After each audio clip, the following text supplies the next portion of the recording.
ಪರಿಶಿಷ್ಟ ಜಾತಿ ಮತ್ತು ಪರಿಶಿಷ್ಟ ಪಂಗಡದ ಸಾಮಾಜಿಕ ಆರ್ಥಿಕ ಮತ್ತು ರಾಜಕೀಯ ಸಮಾನತೆಗಾಗಿ ದಾವಣಗೆರೆ ನಗರದ ದಾವಣಗೆರೆ ಹರಿಹರ ಅರ್ಬನ್ ಬ್ಯಾಂಕ್ ಸಮುದಾಯ ಭವನದಲ್ಲಿ ನಿನ್ನೆ ವಾಲ್ಮೀಕಿ ಜನಾಂಗದ ಜಾಗೃತಿ ಸಮಾವೇಶ ಹಮ್ಮಿಕೊಳ್ಳಲಾಗಿತ್ತು.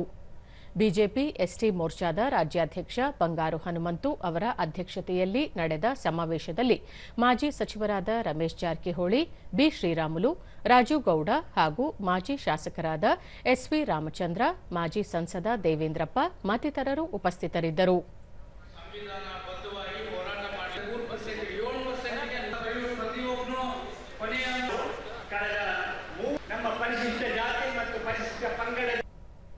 ಬಳಿಕ ರಮೇಶ್ ಜಾರಕಿಹೊಳಿ ತಮ್ಮ ಸಮುದಾಯಕ್ಕೆ ಕಲ್ಪಿಸಿದ್ದ ಮೀಸಲಾತಿಯನ್ನು ಕಾಂಗ್ರೆಸ್ ಸರ್ಕಾರ ಶೇಕಡಾ 3ಕ್ಕೆ ಇಳಿಸುವ ಮೂಲಕ ಅನ್ಯಾಯ ಮಾಡಿದೆ.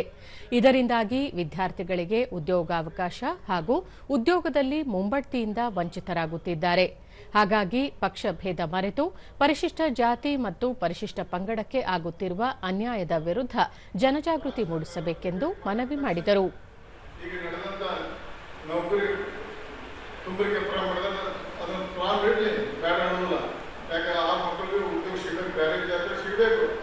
ಪೆಂಡಿಂಗ್ ನಮ್ಮ ಸಮಾಜಕ್ಕೆ ಮುಂದೆ 4% ಬರುವಂತ ರಿಸರ್ವ್ ನೌಕರಿ ತುಂಬಿಕೊಳ್ಳಬೇಕೆ ನಾವು ಆಗ್ರಹ ಮಾಡ್ತೇವೆ.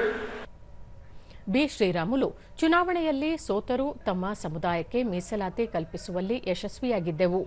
ಆದರೆ ಕಾಂಗ್ರೆಸ್ ಸರ್ಕಾರವು ಮೀಸಲಾತಿಯನ್ನು ಕಸಿದುಕೊಂಡಿದೆ. ಈ ನಿಟ್ಟಿನಲ್ಲಿ ರಾಜ್ಯದ ಉದ್ದಗಲಕ್ಕೂ ಸಂಚರಿಸಿ ಈ ಕುರಿತು ಜನಜಾಗೃತಿ ಮೂಡಿಸಲು ಕಟಿಬದ್ಧರಾಗಿದ್ದೇವೆ. ಮುಂದಿನ ದಿನಗಳಲ್ಲಿ ದೊಡ್ಡ ಪ್ರಮಾಣದಲ್ಲಿ ಹೋರಾಟಕ್ಕೂ ಹಿಂಜರಿಯುವುದಿಲ್ಲ ಎಂದು ಎಚ್ಚರಿಸಿದರು.